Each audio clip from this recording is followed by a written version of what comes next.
What's up, friends? It's Haley, aka Bird, and you are tuning in to the Give 'em the Bird podcast. This podcast is all about challenging what it means to be healthy and fit. It's about celebrating sustainable behavior change and non-scale victories. And most importantly, it's about giving the bird to the diet industry and societal expectations of body size. Why? Well, because at the end of the day, you have an entire life to live that does not require your body look a certain way. Thanks for tuning in. Now let's give 'em the bird.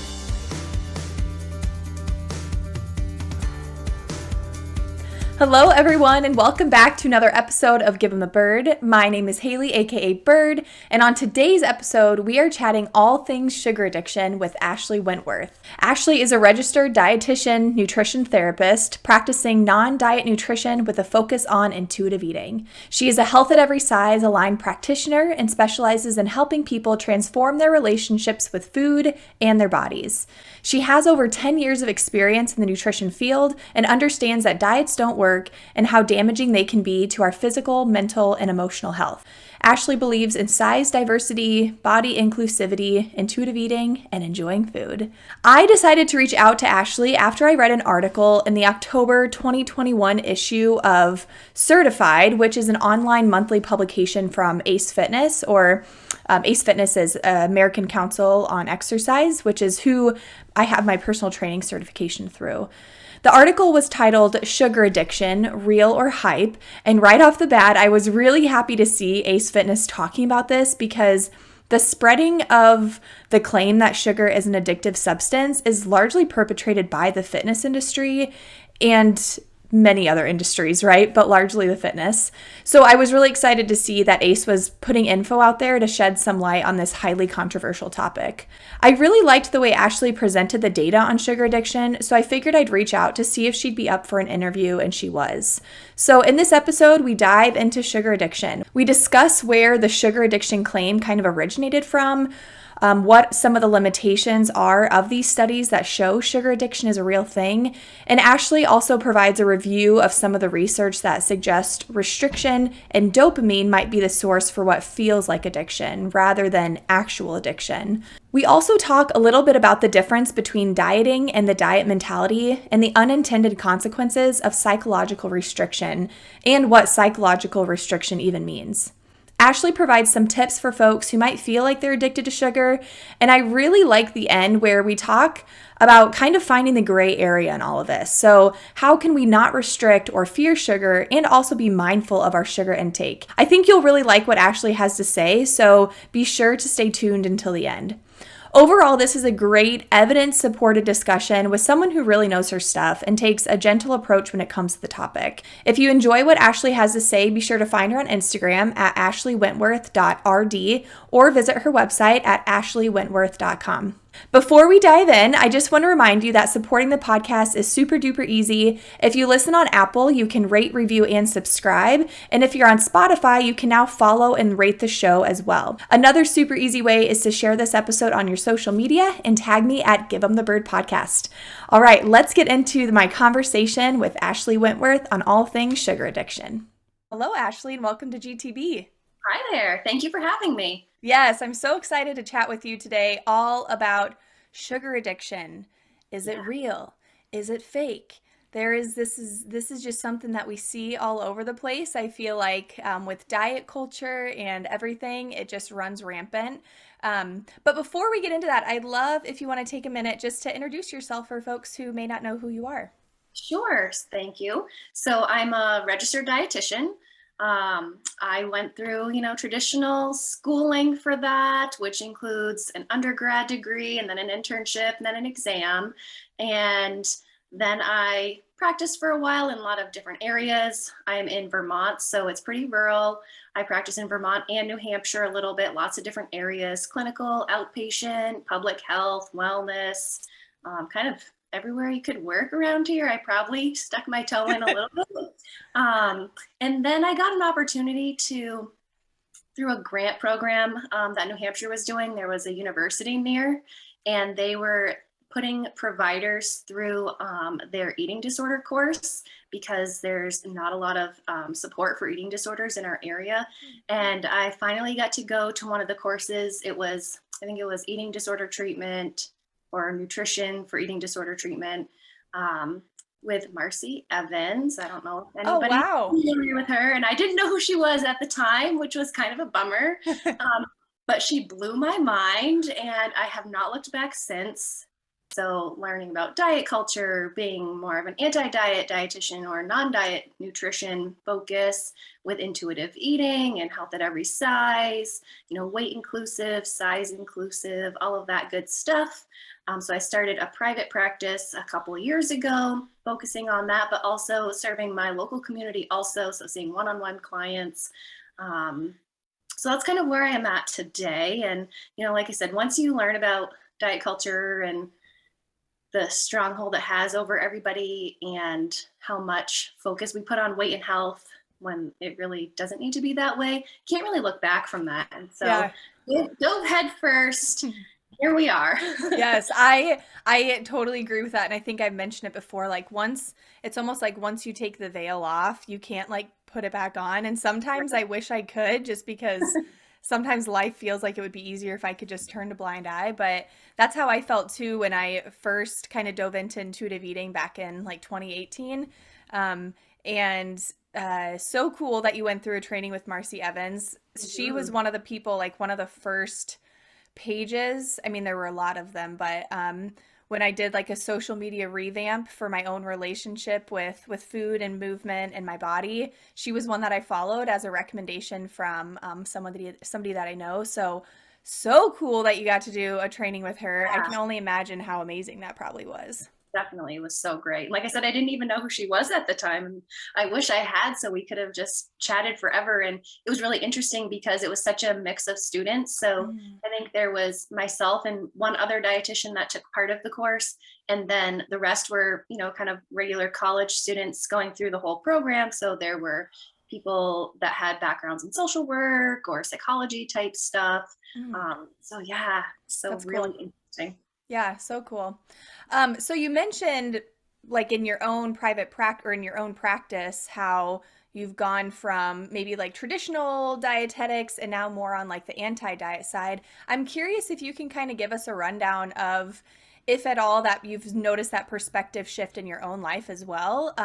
So much of what we talk about on this podcast is how our definitions of healthy and fit change over the years, maybe as we learn more about diet culture and more about intuitive eating. But yeah, I'm just kind of curious if you can tell us a little bit more about how your own personal and maybe a little bit of the professional journey with that how it's gone down.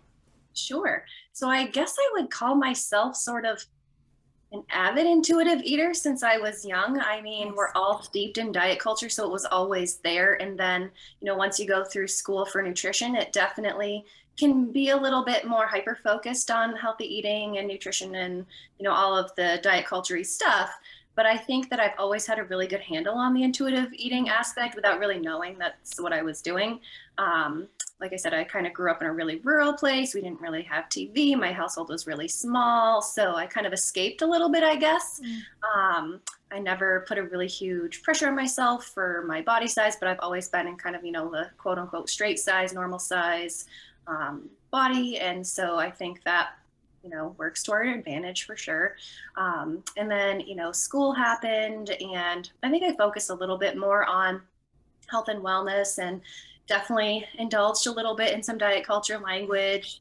But even with practice, I never really believed that diets work.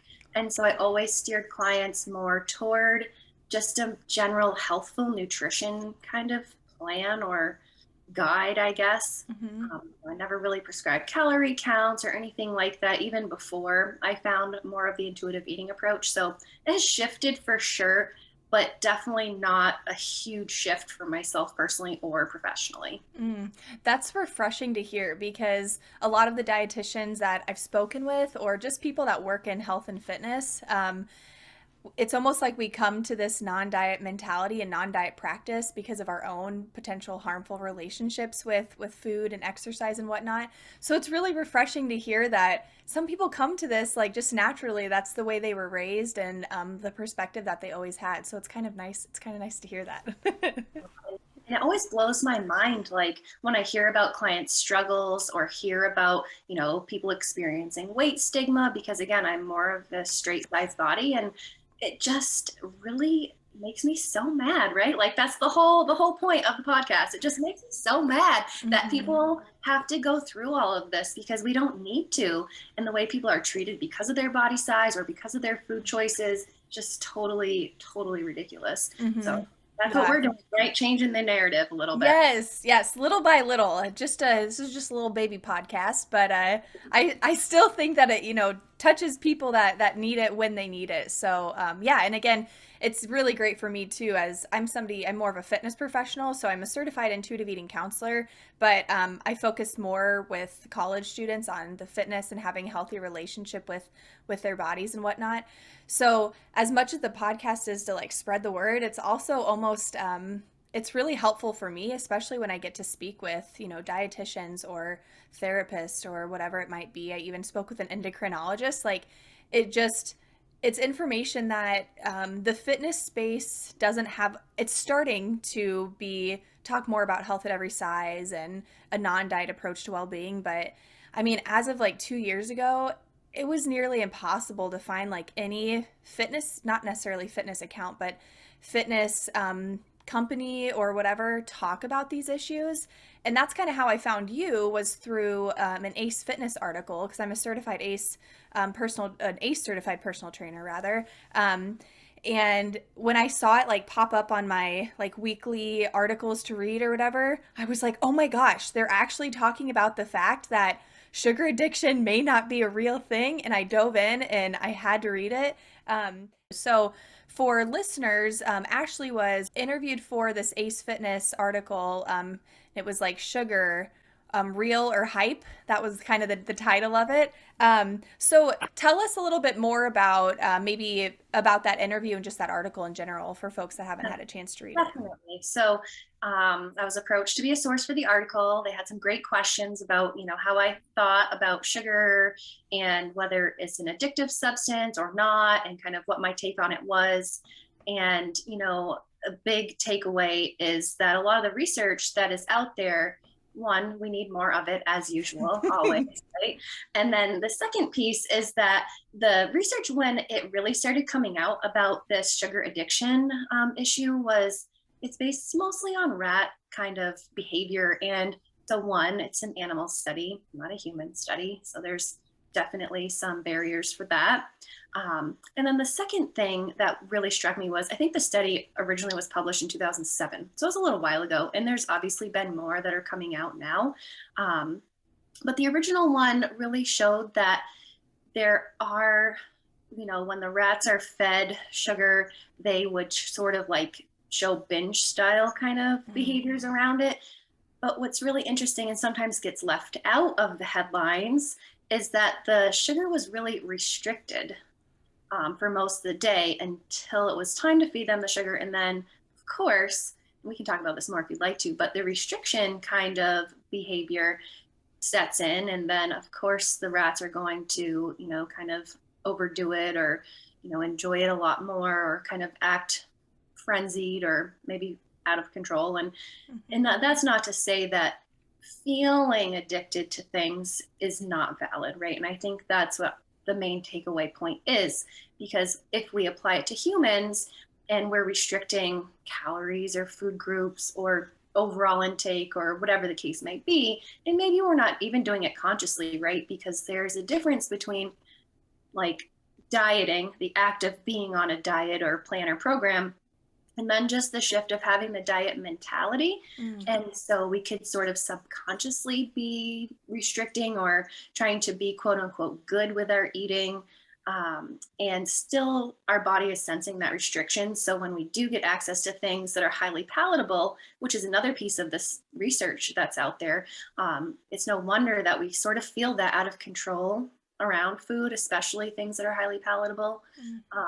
And I saw it somewhere and I can't remember where, but it's similar to like if we're holding our breath or we're underwater for a long time swimming, when we come up for air, we're going to be gasping because we were out of air for so long. And I think that's really important because sugar part of carbohydrates are our main energy source. And so our bodies definitely are telling us to consume these things all the time. It's our body's way of staying alive. I've seen that or read that metaphor as well about the holding our breath, and I think it really puts it into perspective. But I don't think a lot of people think about, like, in order to stay alive, we need to have sugar. We need to have carbohydrates. And so putting it in that comparison with oxygen or with air, I think is really powerful. So can you talk a little bit more, like the binge restrict cycle that they kind of saw in the rats, essentially? I liked what you were talking about with the diet mentality versus like actively being on a diet. And it's like that pseudo permission that we talk about in intuitive eating. I'm curious if you can talk a little bit more about that for folks who may not know exactly what you mean by it. Sure. So yeah. So I sort of define the word diet, like when we're thinking about just the word diet or diet culture almost. So I define diet as anything that's giving you any type of rules around food and nutrition. So what to eat, when to eat, how much to eat. So like the when would be maybe like intermittent fasting or having certain eating windows, or how much as far as portion sizes or weights and measurements or anything like that. And the what, obviously, food groups to include, to cut out, or specific meal plans or anything, calorie counting, points counting, green and red foods, kind of looking at noon there.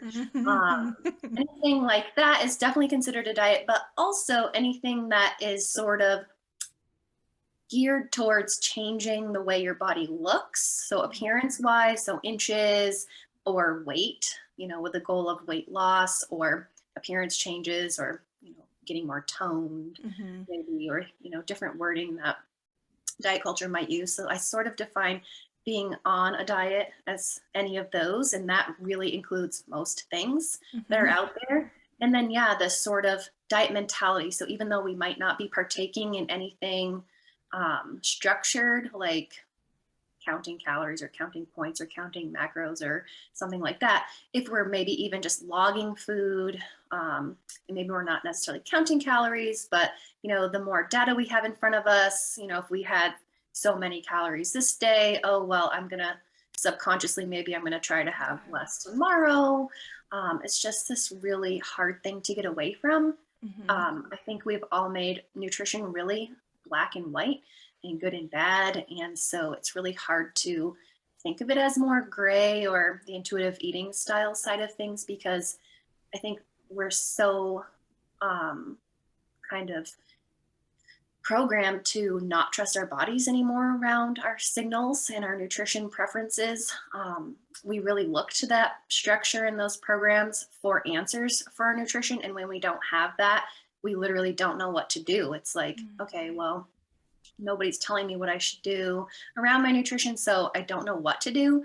And then we might just kind of flounder for a while, and maybe our hunger signals don't work. Maybe our fullness signals are kind of off, and then we get into really not fun times for people, right? Yeah. Yeah, it's so interesting, the pseudo permission. I find it a lot with students who in their head they just think like, oh, I shouldn't have eaten that. Like even just that common phrase when they're thinking like, oh, I really want a donut, or this donut is so good but I shouldn't really be eating it, like even that can be a form of restriction. So I'm so glad that you bring it up, because I'm not sure if we've really talked about that in previous episodes of the podcast. So I think that'll be really helpful for folks.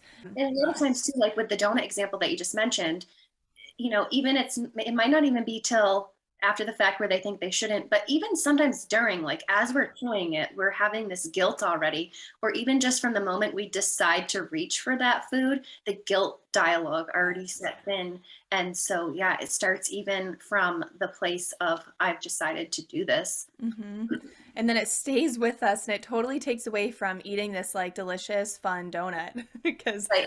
It just gets rid of all that satisfaction. We don't even feel it. And so most of the time we're just feeling so guilty about it. We're not savoring it. We might have like triple the amount we would have had if we had just given ourselves that permission. Yeah, it's like the irony of it all. So, Right. yeah. So with the sugar addiction, I want to dive into that because I'm just so excited for listeners to hear all that you have to say about this. You mentioned the rat study back in 2007. So was that kind of the first, like, is that where this whole claim of sugar is addictive, is that really where it originated from? I think so. I think that's where a lot of the other articles that talk about sugar addiction sort of lead back to. And then along with that, I remember seeing, and I don't remember when, and I couldn't find the exact one, but it was really media worthy, this big picture of a brain. And it was like a PET scan or something where it showed you colors or something. Mm. And it was showing the like pleasure center with people that were using substances like street drugs like cocaine versus people's brains on sugar, quote unquote, and they looked Mm-hmm. really identical. And I think that got a lot of people's attention.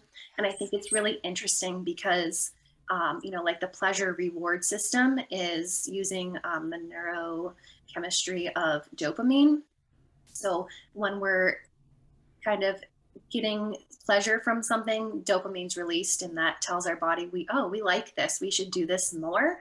And it's really interesting because dopamine is definitely something that's in place for our survival. Mm. And so from like a survival, or I like to call it caveman brain kind of standpoint, anything that's releasing dopamine for the most part is beneficial or necessary for survival. So like mating, that's definitely pleasurable so that we continue our species. And so it's no wonder that sugar, especially carbs and sugary things, I hear a lot of people talking about sugar, but also bread, pasta, any other carb foods, feeling that addiction type feeling.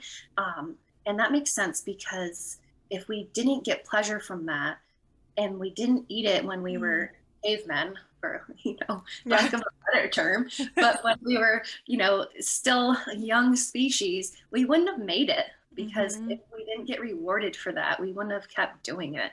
And so I think that's something to think about too. A lot of Mm. activities release dopamine too, and I think that it's really interesting. So like listening to music or movement. And actually, the other day you posted something about getting ready to lead a class. Yes. You're really nervous, and I have the same experience. No matter how many times I've talked about the same subject that I know like the back Oh. of my hand, but it's still like the anxiety of it. But yeah, movement can help with that, and that's probably why that movement really helped you, because it gave you that little boost. Mm. And so, you know, sort of the idea is that um, street drugs or different substances like alcohol and tobacco and caffeine even can give us that dopamine release, but those chemicals, those substances, they kind of hijack the pathway. So Mm. it's not in the more natural kind of state that sugar kind of comes in. It's a little bit of a different substance, and that our body doesn't necessarily need it for survival. So it sort of acts in a different way, but Mm. very similar. Mm. Yeah, that is really interesting. And I like what you mentioned about there's so many things that provide us with that dopamine hit. I remember, I don't know if I read it somewhere or if I saw it on, someone's Instagram page, but it was like, hugging a mother hugging her child releases dopamine, but like we don't say that a mother is addicted to her child, like, Yeah. like using those examples. So I think that's super interesting. So you've mentioned a little bit about some of the limitations of these studies on sugar addiction. Like with the rat one, it was obviously it was like a binge restrict cycle. With these other ones, again, there's a less natural pathway when you look at like a street drug versus sugar. I'm curious, what are some of the other limitations, or maybe like how to bust, how else to bust the myth that like sugar is an addictive substance or that we can be addicted to it, because there are so many different I'm thinking of like specific holistic practitioners that I see Yeah. shared all the time online, and I mean, that's a whole another conversation about how it's Totally. so troubling when somebody in authority in that position is sharing harmful claims. But yeah, what are some of the other limitations of those studies? Yeah, definitely. Looking at again the like length of time that someone or the animal has access to the thing that they're looking at, sugar in this case, and if they're doing human studies, if they're not controlling for diet history, Mm. weight cycling history, disordered eating or eating disorder diagnosis, kind of history, anything like that can really be triggering to people that have a really hard time with food. And I think that's, a lot of people. And so I think it's pretty hard to find participants that wouldn't already sort of be triggered by that. But then again, the food is so highly palatable that of course it's going to taste good to us, and of course we're going to want to eat more. Mm-hmm. And I think our tolerance for that has kind of shifted too, because they've added so much sugar to our food supply. Again, that's a whole other conversation for another day. And that's not our fault. It's no one's fault. It's just what sells and people like it. And that's the whole point, right? They know that putting more sugar is going to make us buy it because we like it, because our survival brain tells us, eat that, eat that, eat that. It tastes good. We're going to last forever. We're going to live the longest life in the world if you just eat more sugar so we get enough fuel. On the flip side, that's sort of, eroding our health too, having too much of a good thing sometimes, having that addictive kind of feeling, and then getting into that binge restrict cycle. It's just fine balance for sure. And another study that I came across when I was sort of prepping for our chat was that it was interesting. Another rat study. I was looking at a review of all the sugar addiction research that's out there. And one study found that rats that had access to their normal chow, is what they called it, as well as sugar, they sort of kind of adjusted their intake. So they would eat the sugar, but then they would eat a little bit less of their regular food. So their calorie amounts actually weren't different. And the same went for like if they had access to sugar all day, between different groups, it wasn't that different. And so it's really interesting how the media can sort of play the narrative of, oh my gosh, look at this, sugar's so bad for us, and linking it to higher weight and how that's terrible for us. And it's just, like you said, kind of that authority giving us those harmful claims. Yeah. Yeah. I'm curious, for like clients that you've worked with, or just in general with like your training, if someone comes to you and says like, I feel like I'm addicted to sugar, what might be some steps or things that they can do to, I guess, feel better, right? We don't want them to feel that way, Right. but also to kind of show them that, well, good news, you're not addicted to it. So what might be some steps that folks can take if they can identify with that? It really varies, because I hear it almost with every client that I see. Some people aren't ready to hear the messaging that we've been talking about. That's okay. Mm-hmm. They really believe that it's the truth and the reality. And again, that's what they're feeling, and that's okay. So a lot of people end up practicing abstinence that are feeling like that. So they don't eat sugar anymore. And then I find that they just never really heal that relationship with their food. But we can't help everybody, and they're not ready, and that's okay. For people that are sort of ready to listen to the message, I think really just exploring your relationship, like getting more into the intuitive eating piece. Are you restricting food? How is that serving you? What does your sugar intake look like? Are you allowing yourself, are you giving yourself permission to eat it? It definitely takes time to sort of adjust and give yourself that permission. And sometimes it doesn't ever go away. It can always be a little voice in the back of your head, but maybe it's just a lot quieter after some of the work that you do. It's a different journey for everybody. But really, the first step is to explore what you're doing. How is it working for you? And just try something different. If we're stuck in those same old diet patterns, that's not serving you. If you keep doing it, obviously the first time would have been the last time if it worked. And so exploring it, trying something different, being open, being flexible, and that's really tricky. It's way easier said than done. Yeah. Yeah. I mean, obviously working with, I think for a lot of people, I've recommended that they pick up the intuitive eating book if it's available to them, because I think, or like the workbook, because those the practices in it are really helpful. It's interesting, like when we talk about permission, giving ourselves unconditional permission to eat. One thing that has recently come up for me, I guess within like the last 6 months, every semester I work at a university, and every semester, or fall semester I should say, I offer a 4-week intuitive eating workshop, just kind of like an intro for college students. And we spent like an entire half hour when we only meet for like an hour and or an hour and a half every week during this 4 weeks. We spent like an entire half hour talking about the idea of entitlement eating and how so many people, this one participant in particular, she was kind of like at war with the idea of intuitive eating and just the giving yourself unconditional permission to eat and making peace with food, because she promised me, she said, Haley, I have done that already. Like I don't restrict myself. I allow myself to eat whatever I want. And when her and I met one on one, we got to talking, and it turns out that what she was really doing was practicing kind of like entitlement eating, which is really that um, eating out of rebellion almost, right? And it strips us of the joy and the satisfaction, because it's almost like, screw you, person that told me never to eat potato chips, I'm just gonna keep eating them, or screw you, doctor who told me not to do this or that. So I think that's something that's really interesting. I'm curious if you've ever run into that with clients around like entitlement eating, or what your thoughts are on that. Definitely. And I think that it's really hard because with intuitive eating, there's so many things to it. It's so Oh. deep. And like we said, it's such a different journey for everybody. And so when we tell people that they can eat whatever they want, obviously it's not as easy as that, but basically that's what they're hearing, right? That's what they're hearing from us when we first start talking about the unconditional permission to eat.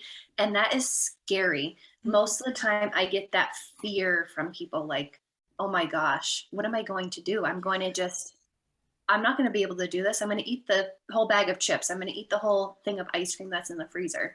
And so we always have to remember that gentle nutrition piece and the body respect piece, and really focus on, well, how is what we're doing making us feel on a physical, mental, and kind of soul level? Like if we're constantly eating a bag of chips just because you used it already, I'll use it again as an example. How's it making our body feel? Are we physically feeling okay? Are we feeling overly full? Is it making our belly kind of feel funny? Or emotionally, how is that making us feel? And when we sort of have that ick feeling, we can tell that something's probably not quite right. And maybe we're not quite getting the whole point of the intuitive eating principle with that. And so I think that's something to bring around is, the intuitive eating principles all get intertwined and intermingled so much.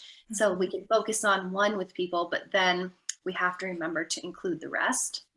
Yeah, I love that you mentioned the gentle nutrition, because that's definitely for folks that aren't familiar with intuitive eating, and a lot of times people who have misconceptions about it. I think they're just unaware of the fact that there is a gentle nutrition principle, and that intuitive eating was created by two registered dietitians. So obviously they believe in the power of, nutrition therapy.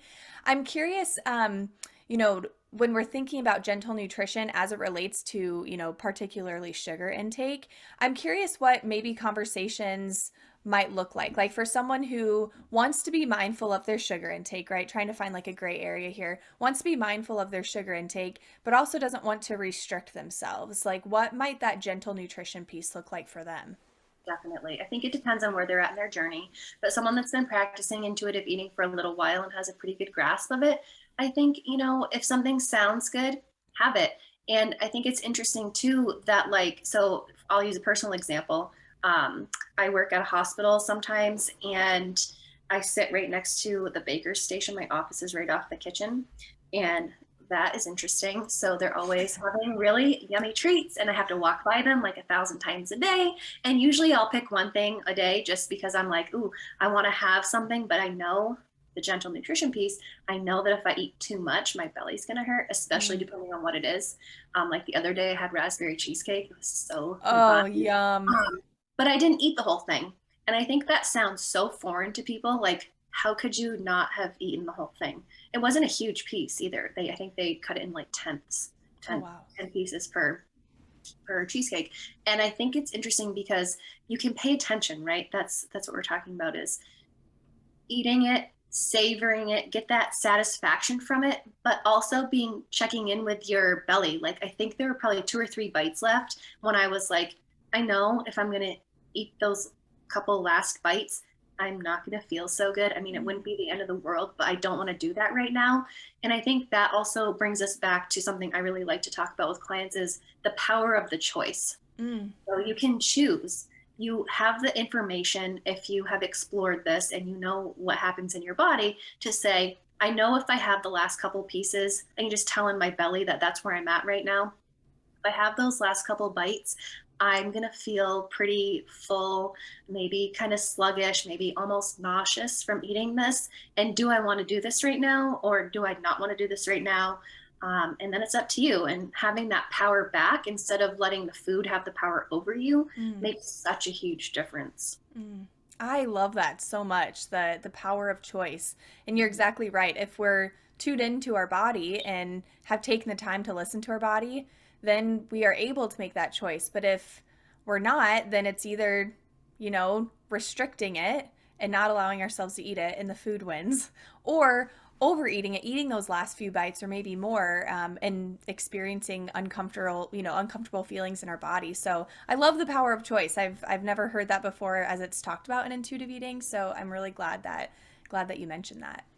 I'm curious if there's other things that come up when you think about like sugar in particular, or the claims about sugar addiction. Anything else that you think would be helpful for folks who are listening to hear?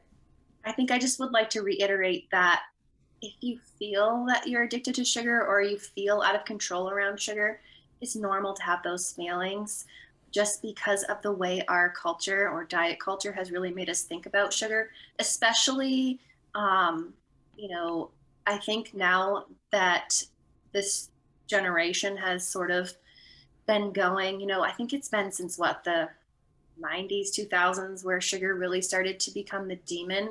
The 70s and 80s were more fat. And Mm-hmm. so now that sugar has turned into this demon, most people these days have this idea that if I eat too much sugar, I'm going to have XYZ health complications. And again, remembering that nutrition is about patterns and it's not about specific foods. If we are enjoying desserts or sweets regularly in our sort of meal style, but also including nutritious foods also. There's no reason to think that we're going to have those XYZ health conditions.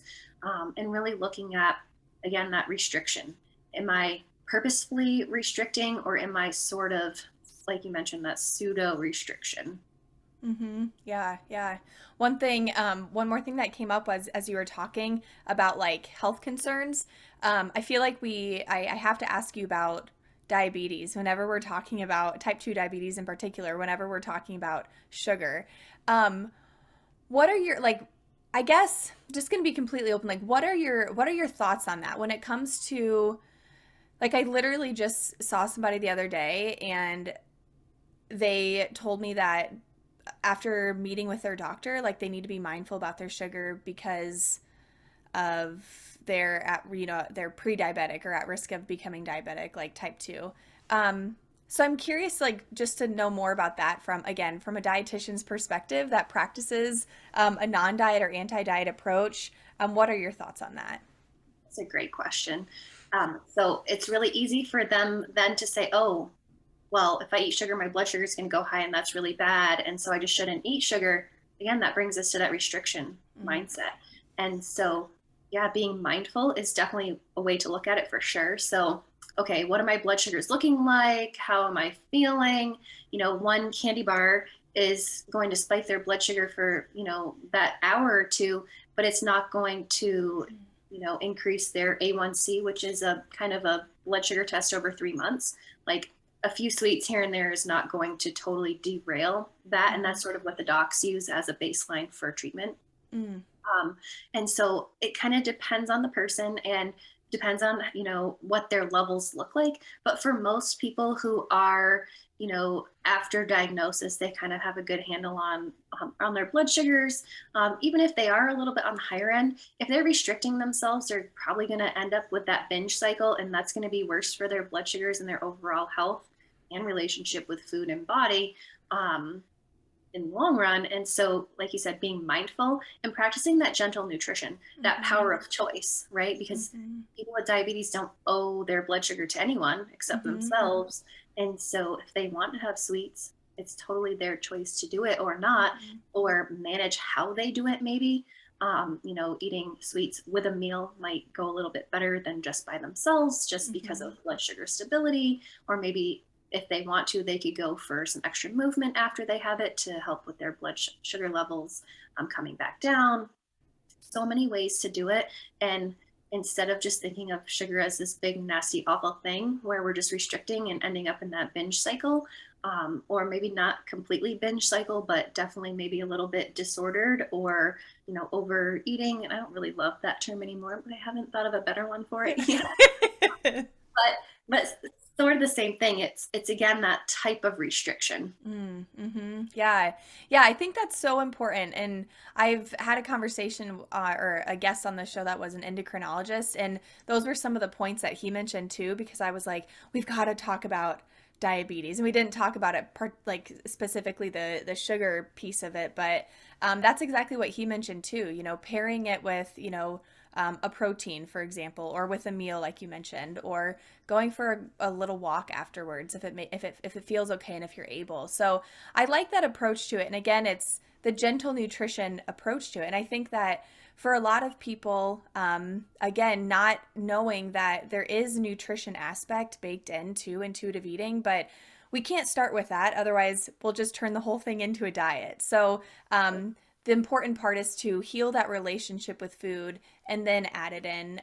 So I think those are all really good points and really helpful for folks to consider. And I think too, it just makes me want to like breathe a sigh of relief. I can imagine I'm not somebody that's in that position, but I can imagine that it would feel really good just to hear a dietitian say like, you're okay, you can still eat a candy bar, because so many people that I've worked with have not received that information. Again, coming back to the idea of because of weight bias and all of that. So yeah, I just want to thank you for sharing that, because I feel like it'll be really helpful for folks to hear. Definitely.